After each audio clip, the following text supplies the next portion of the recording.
അതുകൊണ്ടും എനിക്ക് ജനങ്ങൾക്ക് ഇവിടെ ഇരിക്കുന്ന പലർക്കും അറിയായിരിക്കും ഞാൻ ഒത്തിരി ജനസേവനം ചെയ്യുന്ന ഒരാളാണ്. പക്ഷേ ഞാൻ അവരുടെ ദാരിദ്ര്യം വിറ്റ് മുതലാക്കാറില്ല. ഞാൻ അതുകൊണ്ട് ഫേസ്ബുക്കിലും ഇടില്ല.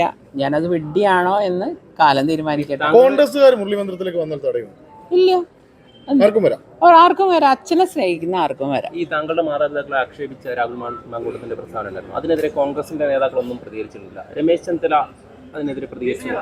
എന്താണ്? അതായത് അതിൽ മാത്രമാണ് എനിക്ക് മുരളിയേട്ടനോടുള്ള വിഷമം. എൻ്റെ അമ്മയല്ലേ മുരളിയേട്ടൻ്റെ അമ്മ അല്ലേ? അപ്പോൾ സ്വന്തം അമ്മേനെ പറ്റി പറയുമ്പോൾ ബാക്കിയൊക്കെ പോട്ടെ, പെങ്ങളെ പറ്റി പറഞ്ഞ് ഞാൻ ജീവിച്ചിരിക്കുന്ന ഒരാളാണ്. സ്വന്തം അമ്മേനെ മോശമാക്കുന്ന രീതിയിൽ ഒരാൾ പറഞ്ഞപ്പോൾ അതിനെ സപ്പോർട്ട് ചെയ്ത് മുരളിയേട്ടൻ സംസാരിച്ചപ്പോഴാണ് എനിക്ക് ആകെ മുരളിയേട്ടനോട് വിഷമം തോന്നിയത്. അത് ചെയ്യാൻ പാടില്ല. സൈബർ ഇടങ്ങളിൽ താങ്കൾക്കെതിരെ വളരെ മോശമായ രീതിയിലൊക്കെ പ്രതികരണങ്ങൾ വരുന്നുണ്ട്. അതുണ്ടാവുമല്ലോ. അതൊക്കെ ഞാൻ ഒരാഴ്ച പ്രതീക്ഷിച്ച എനിക്ക് അവർക്കൊരു മറുപടിയും കൊടുക്കാനില്ല. കാരണം എന്താണെന്ന് വെച്ചാൽ ഞാൻ അനുഭവിച്ച വിഷമങ്ങളും വേദനകളും പല പ്രവർത്തകന്മാർക്കും അറിയില്ല. ഞാൻ ആരോടും പറയാറില്ല. ഞാൻ നേതൃത്വത്തിനോട് പറയും എന്നല്ലാതെ ജനങ്ങളോട് ഒരിക്കലും ഞാൻ പാർട്ടീനെ കുറ്റപ്പെടുത്തി സംസാരിച്ചിട്ടില്ല. അപ്പോൾ അവരുടെ ഒരു വേദന അവർ പറഞ്ഞത്. പിന്നെ ഇതിൽ പകുതിയും കോൺഗ്രസ്സുകാരല്ല കമൻ്റ് ഇടുന്നത്, പകുതിയും മാർക്സിസ്റ്റുകാരാണ്. എനിക്കറിയുന്ന വ്യക്തികളെ ഞാൻ നോക്കിയപ്പോഴേ എനിക്ക് മനസ്സിലായത്. അവർക്ക് ഞാൻ കോൺഗ്രസ്സുമായിട്ട് കണ്ടാൽ വേണ്ടാത്ത വിധത്തിലാവണം, അതാണ് അവരുടെ ആഗ്രഹം. ചേച്ചി, രണ്ട് കാര്യങ്ങൾ. ഈ പൗരത്വ നിയമ ഭേദഗതി കേരളത്തിൽ നടപ്പാക്കണമോ, ഏക സിവിൽ കോഡ് ഇവിടെ കൊണ്ടുവന്നതിനെ അനുകൂലിക്കുമോ? ഞാൻ ഇത്രയും നാൾ പറഞ്ഞുകൊണ്ടിരുന്ന കാര്യം പലതും എനിക്കിനി പഠിക്കാനുണ്ട്. പഠിച്ചിട്ട് എനിക്ക് ഇതിനൊക്കെ ഉത്തരം പറയാൻ പറ്റുള്ളൂ. കാരണം ഏത് പറഞ്ഞാലും നമ്മൾ സൂക്ഷിച്ച് കണ്ടും, കാരണം എനിക്ക് മുമ്പുണ്ടായിരുന്ന അഭിപ്രായങ്ങളല്ല എനിക്കിപ്പോൾ ഉള്ളത്. അപ്പോൾ ഞാൻ പറഞ്ഞില്ല, എനിക്ക് കൂടുതൽ അതിനെപ്പറ്റി ഞാൻ അഭിപ്രായങ്ങൾ പറയാൻ പേടിക്കുന്ന ആളല്ല, ഏത് പാർട്ടിയിലായാലും. പക്ഷേ ഒരു അച്ചടക്കം ഉണ്ടല്ലോ പാർട്ടിയുടെ, അതനുസരിച്ച് ഞാൻ ഇതിനെ പറ്റിയിട്ടൊക്കെ ഞാൻ എന്തായാലും ഉത്തരം തരും. ഇപ്പം ഞാൻ 2 ദിവസമായിട്ട് ഞാൻ മെൻ്റലി ഇതിലേക്ക് ഇങ്ങനെ വന്നു തുടങ്ങിയിട്ടുള്ളൂ. അപ്പോൾ ഇന്ന് ജീവിച്ചിരുന്നെങ്കിൽ BJP ആകുമായിരുന്നു? എനിക്ക് പറയാൻ പറ്റില്ല. കാരണം എന്താ അറിയോ, അച്ഛൻ അത്രയും വിഷമിച്ചിട്ടാണ് പോയത്, ഈ ഭൂമിയിൽ നിന്ന് പോയത്. അത്രയും കോൺഗ്രസ്സുകാർ അദ്ദേഹത്തെ അവമാനിച്ചിട്ടുണ്ട്, ഒറ്റപ്പെടുത്തിയിട്ടുണ്ട്. ഇതെല്ലാം കണ്ട ഞാനൊരാളേ ഉള്ളൂ. മുരളിയേട്ടൻ കണ്ടിട്ടില്ല അതൊന്നും. ഞാനാണ് അച്ഛൻ്റെ കൂടെ നിന്ന് എല്ലാ സങ്കടങ്ങളും കണ്ടിട്ടുള്ളത്. കോൺഗ്രസിനെ കുറിച്ച് നല്ലപോലെ പഠിച്ചിട്ടുള്ള ഒരാൾ BJP വർഗീയ പാർട്ടി അല്ല എന്നുള്ള തോന്നൽ അതുണ്ടാകുന്നത് ഏത് ഘട്ടത്തിലാണ്? കുറച്ച് കാലമായി ഒരു പാർട്ടീനെ പറ്റി പഠിക്കുമ്പോഴല്ലേ നമുക്ക് അതിനെപ്പറ്റി പറയാൻ പറ്റുള്ളൂ. ഞാനിപ്പോൾ കുറച്ച് 3 കൊല്ലം കഴിഞ്ഞ ഇലക്ഷൻ കഴിഞ്ഞപ്പോൾ തന്നെ എൻ്റെ മനസ്സ് ഈ പാർട്ടി വേണ്ട എന്നൊരു തോന്നൽ എനിക്കാണ്. ഇങ്ങനെ ചതിയന്മാരുടെ കൂടെ നിൽക്കാൻ വയ്യ എനിക്ക്. അപ്പോൾ അത് കഴിഞ്ഞപ്പോഴാണ് ഞാൻ ഓരോ പാർട്ടീനെ പറ്റിയിട്ടും ഓരോ വിശകലനം നടത്തിയപ്പോൾ ഈ പറയുന്ന മാതിരിയല്ല, അത്ര മോശമല്ല ഇതിൻ്റെ ഉള്ളിലെന്ന് എനിക്ക് മനസ്സിലായി. കോൺഗ്രസ് ഒരു മതേതര പാർട്ടി അല്ലേ? ആണ്, മതേതര പാർട്ടിക്കാണ് അവരുടെ ആവശ്യം അനുസരിച്ച്. പാർട്ടി അവരുടെ സൗകര്യമാകുമ്പോൾ അവർ അതെടുക്കും, അല്ലെങ്കിൽ ഹിന്ദുക്കളുടെ കൂടെ കൂടും. ഇപ്പം അവരും തുടങ്ങിയല്ല മൃദു ഹിന്ദുത്വം. അവരിപ്പോൾ അടുത്ത കാലത്താണ്.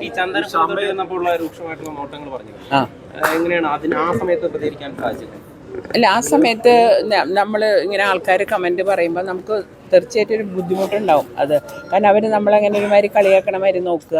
അതെ, പറഞ്ഞുണ്ടാക്കണത് ഈ ശത്രുക്കൾ തന്നെയാണ്. ഇവിടെ ഒരു കോക്കസ് ഉണ്ട് ഈ തൃശ്ശൂർ ടൗണിൽ. അതാ പേരുകൾ എല്ലാവർക്കും അറിയാം. അതിനിപ്പോൾ ഞാനായിട്ട്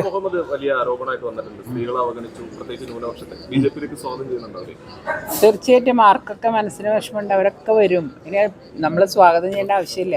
ഈ ഇലക്ഷൻ കഴിഞ്ഞാൽ ആരൊക്കെ വരുന്നുണ്ടാ നിങ്ങൾ കിട്ടും. അപ്പോഴേക്കും നമ്മളൊക്കെ ഒതുങ്ങി പോയിട്ടുണ്ടാവും. കാരണം അതിനേക്കാളും പ്രഭവന്മാരെ വരാൻ തൃക്കാക്കര ഇലക്ഷൻ സമയത്ത് LDF-ലേക്ക് കൊണ്ടുവരാൻ ശ്രമം നടത്തിയിരുന്നു എന്ന് കേട്ടിട്ടുണ്ട്. അന്ന് എന്തൊക്കെ ഓഫറുകളാണ് വെച്ചത്?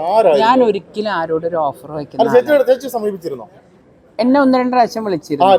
അത് പറയാൻ പറ്റില്ല, അത് ഞാൻ പറയില്ല. കാരണം എന്താ അറിയോ, അവരൊക്കെ വലിയ നേതാക്കൾ, എന്തിനാ ഞാൻ അവരൊക്കെ വിളിച്ചിരുന്നു. അപ്പം ഞാൻ അന്നും എൻ്റെ മനസ്സ് മാറിയിട്ടുണ്ടായിരുന്നില്ല. പക്ഷേ ഞാൻ പ്രവർത്തനത്തിനൊന്നും പോയുമില്ല. പറഞ്ഞിട്ട് ഞാൻ വരില്ല എന്ന് പറഞ്ഞിട്ട്. കാരണം അവിടെ ഞാൻ പറഞ്ഞു, എന്നാലും അവർ ജയിക്കും, അവർ നല്ലൊരു സ്ത്രീയാണ്. പക്ഷെ അവരെ ഒക്കെ പോലും ഒതുക്കിയിടുകയാണ് ഇപ്പോൾ. അങ്ങനെ അല്ല, കൊടിയേരി എൻ്റെ ബന്ധുവാണ്. പക്ഷെ എന്ന് വെച്ചിട്ട് ഞാൻ അദ്ദേഹം തന്നെ വിളിച്ചിട്ടില്ല. അത് പറയാൻ പറ്റില്ല, അത് പറയില്ല. കോളൊക്കെ വന്നിരുന്നു. എന്തായിരുന്നു അവർ മുന്നോട്ട് പറഞ്ഞിരുന്നത്? പത്മജ വരൂ എന്ന് പറയാനായിട്ട് മുന്നോട്ട് വെച്ചത് എന്തൊക്കെയാണ്? ഞാൻ എൻ്റെ ആവശ്യങ്ങളോ? അങ്ങനല്ല, പത്മജയ്ക്ക് തരാം അല്ലെങ്കിൽ വന്നാൽ. ഞാൻ ഒരിക്കലും ബാർഗെയിൻ ചെയ്യുന്ന ആളല്ല. ഇത്രയും കൊല്ലങ്ങളായിട്ട് ഇവിടുത്തെ പത്രക്കാർക്ക് എന്നെ അറിയാം. ഞാൻ അങ്ങനെ ബാർഗെയിൻ ചെയ്യുന്ന ആളാന്ന് തോന്നിയിട്ടുണ്ടോ ആർക്കെങ്കിലും? അല്ല ചേച്ചി ഒറ്റ കാര്യം ചർച്ചയുടെ തുടർച്ചയാണോ നിങ്ങളെ ബി.ജെ.പിയിൽ എത്തിച്ചത്? ഇല്ലില്ല, ഞാൻ ഈ BJP-യിൽ അവസാനം എനിക്ക് കോൺഗ്രസ്സിൽ അവസാനം ഉണ്ടായ 2-3 സംഭവങ്ങളുണ്ട്. അത് എന്നെ അപമാനിക്കണ മാതിരിയായിരുന്നു. അപ്പോൾ എനിക്ക് എൻ്റെ കോൺസ്റ്റിറ്റ്യുവൻസിയിലും കൂടി വർക്ക് ചെയ്യാൻ പറ്റാത്ത, അതാണ് ഞാൻ ഇങ്ങനെ കയറിയിരുന്ന വീട്ടിൽ. ഇവിടെ ഈ ബഹ്റയുടെ പാലം എന്താ? ബഹ്റൈനെ സത്യം പറയട്ടെ, 1.5 കൊല്ലമായി ഞാൻ ബഹ്റൈനെ കണ്ടിട്ട്. കഴിഞ്ഞ ഒരു 2 മാസം മുമ്പ് എൻ്റെ ഹസ്ബൻഡ് ഒരു കോൺഫറൻസിന് ആൾ മുഖ്യാതിഥിയായിട്ട് വന്നു.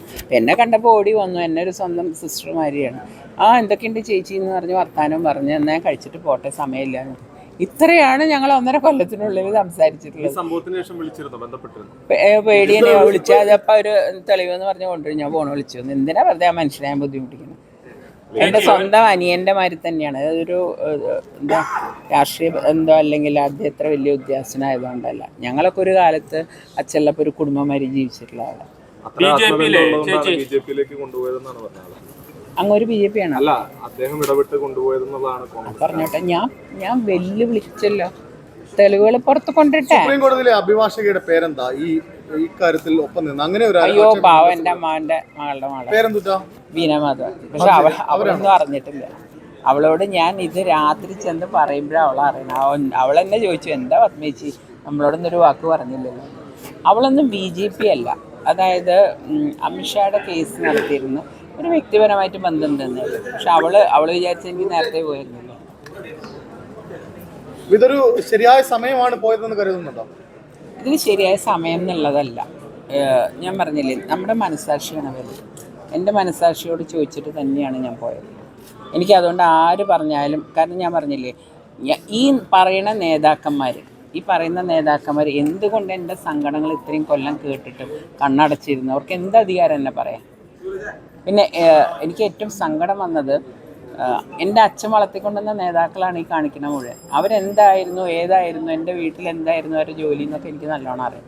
അപ്പോൾ അതൊന്നും ഞാൻ പറയാൻ ആഗ്രഹിക്കണില്ല സത്യം. പക്ഷെ അവർ വല്ലാണ്ട് ഇങ്ങനെ എന്നെ അവമാനിച്ചു.